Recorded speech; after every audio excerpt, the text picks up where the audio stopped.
Водолазите поемат голям риск, като се гмуркат до дъното. И не говоря само за това, че може да им свърши кислородът в техните водолазни бутилки или че могат да станат плячка на хищни риби. Понякога в тъмната бездна може да откриете и по-лоши неща, от извънземни творения и създания до страховити гробища. В това видео ще ви покажа тези и други неща, заснети от водолази, които никой не трябва да вижда. Плаващо извънземно. През март 2013 година в Гренландско море по време на гмуркане с мини батискаф, камерата случайно е заснила нещо, което никой не трябваше да вижда. Екипажът на подводницата се е натъкнала на неизвестно същество с ципести крака. След като е уловила движение зад себе си, мъжът рязко се е обърнал, но ужасният подводен обитател вече е отплувал и се е виждал само неговия силует. На видеото доста ясно се вижда, че създанието до някъде напомня на човек.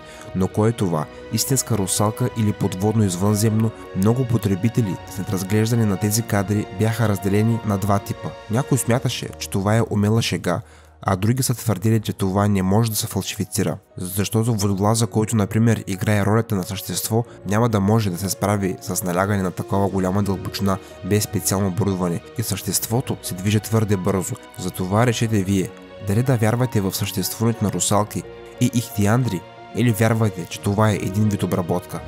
Всички сме чували за мистериозни житни кръгове и теории, че извънземните ги създават, но чували ли сте за подводни кръгове? И такива има. През 2012 година фотограф и изследовател на морското дъно Йоджи Оаката е открил невероятни пясъчни шарки край южния бряг на Япония.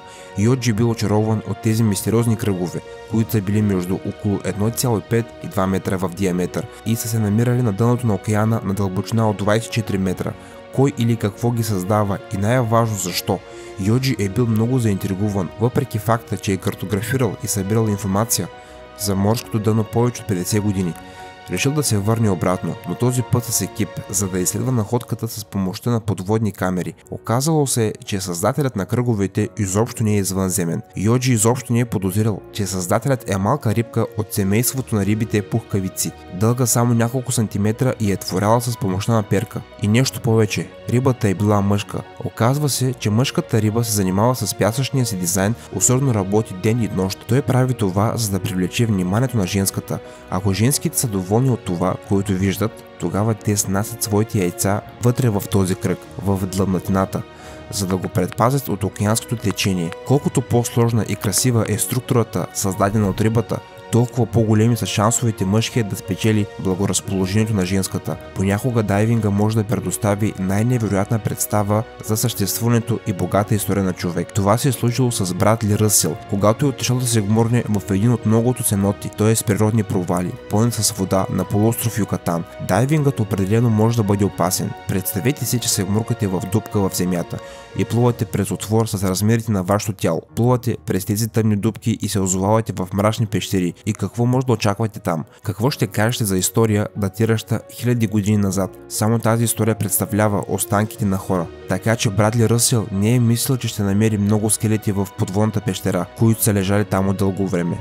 Само се замислете какво може да намерите под водата. От костите на древни хора, странни кръгове и страховити русалки са само началото. Останете с мен до края на видеоклипа, за да разберете какво може да се намери край бреговете на райският кът, да видите извънземен кораб, открит в Балтийско море и да научите за други находки на водолази, които никой не е трябвало да види.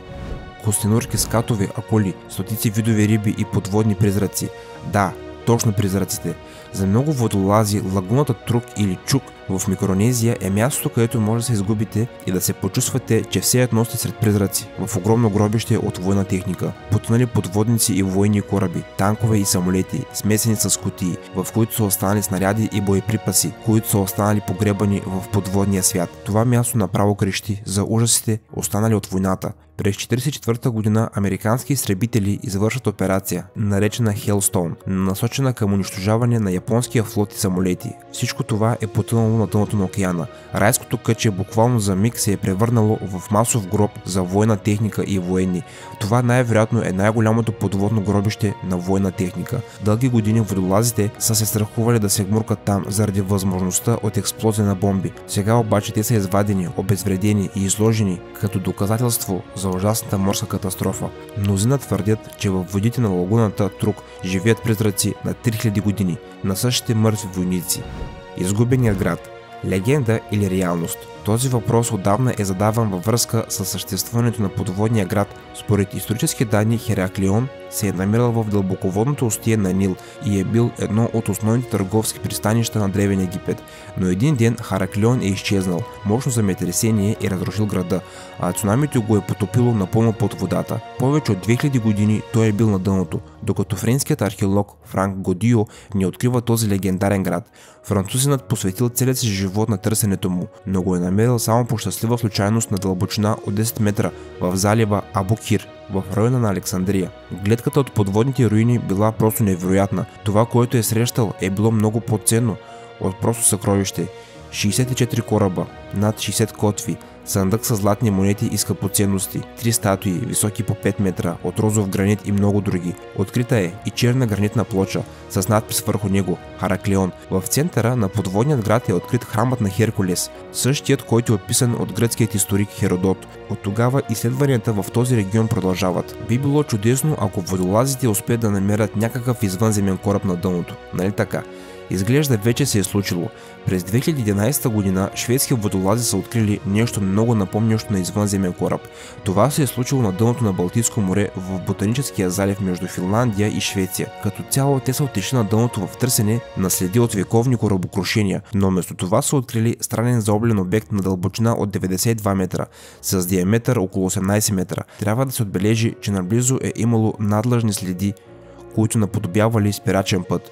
Между другото, мнозина са забелязали, че формата на мистериозният обект е много подобна на хилядолетния сокол. Любопитно е, че в близост до обекта електронното оборудване не е работило особено добре. Според изследователите от екипа на Ocean Hicks, които са изследвали находката, 200 метра преди обекта оборудването се е изключвало. Видеокамери, електронни хронометри и телефоните са спирали да работят, а когато водолазите са се тръгвали, оборудването отново се е включвало. Тази странност е наблюдавана няколко пъти. Дали тя отново свидетелства в полза на факти, че балтийската находка е извънземен подарък? Едно езеро, разположено в Кросби, Минесота, крие тайна, която дебне на дъното. Затворете очите си и си представете, че се гмуркате до дъното на това прохладно американско езеро. Видимостта във водата е лоша и имате късмет, ако виждате поне на 3 метра от вас. Усещате, че безпокойството вече започва да ви обхваща и скоро ще се стигне до истинската паника. С трепереща ръка насочвате фенера в различни посоки и сега светлината пада върху човек. Отворете очите си. Именно тази ужасна картина виждат водолазите, които се спускат на дъното на това езеро. Пред вас е статуята на един от най-отвратителните убийци от филмите на ужасите – Джейсън Вурхис. Не е много приятна гледка, нали така? Очевидно не е това, което очаквате да видите на дъното на обикновено езеро. Как бихте реагирали, ако бяхте водолаз? Бихте ли изплували обратно като куршум? Бихте ли спрели с дайвинга? Или просто бихте приели спокойно подобна находка?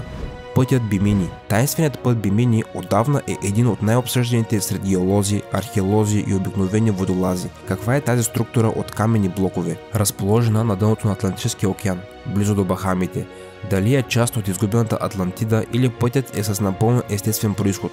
И така, огромни воровикови блокове лежат на дълбочина от 5 до 6 метра. Много водолази и историци смятат, че пътят Бимини, или както още го наричат, стената Бимини, е творение на древна изчезнала цивилизация. Съществува и мнение, че създателите може да са извънземни създания. Други са сигурни, че обработените от човека камъни са баласт, изхвърлен от морски кораби. В полза на версията за създаването на тези блокове от хора е, че те са направени от варовик и шисти, въпреки че такива скали не се срещат на Бахамите. Трудно е да си представим, че такава структура, спретното разположение на дъното, се образувало там в почти права линия, само от силата на самата природа, без прякото участие на хора или други разумни същества.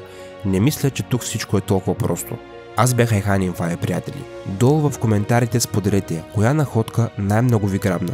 Ако видеоклипът ви е харесал, не забравяйте един лайк, един коментар и абониране с камбанка. А ако наистина видеоклипът много ви е допаднал, бих се радвал да го споделите в социалните мрежи. По този начин помагайте на мен и на моят канал да расте и да се развива.